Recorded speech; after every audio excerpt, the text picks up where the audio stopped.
Welcome back to Venture Onward.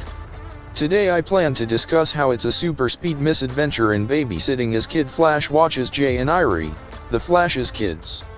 The story's premise states, it's a super speed misadventure in babysitting as Kid Flash watches Jay and Irey, the Flash's children. When a sleepover goes awry, Ace has to bring back the twins, Maxine, and a few new friends from across time and space. Resolving the questionable heroes in crisis choices was sufficient to glue Jeremy Adams' flow on the Flash as an all-timer. Coming off his defining event, the 1-minute war, Adams decides to dial things back and give us a fun flashback tale set during the last annual containing Ace West, who seems to be okay with his new nickname, and the always chaotic Flash twins. For those 2 or 3 lingering cynics, Adams ends with any dispute with a time-deposed issue matching up Wally's kids, Jay and Irey, with their pal, Maxine, and the Super Sons.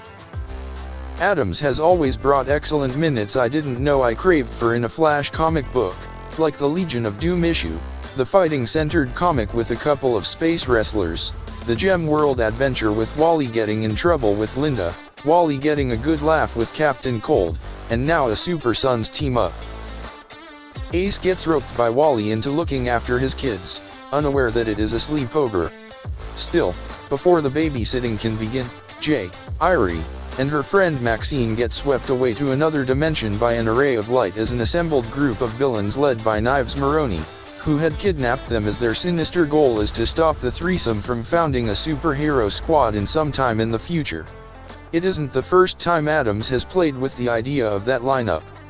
The immediate connections with the Trinity and Gold Beetle have been exciting and adequate to hint there's legit promise in that lineup if DC signed off on Adams's script.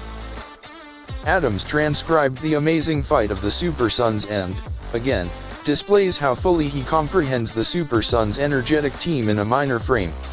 Just as amusing is Wallace aiming to locate the children with the assistance of Mr. Terrific. The team-up with the Super Sons is a lot of fun, with an army of villains from the multiverse joining in. Serga Cuna and Tom Dienrich combined to handle the drawing of this issue. Their patterns tangle utterly nicely and are stable. The separation of the art pieces is much better in its place of a back-and-forth exposition.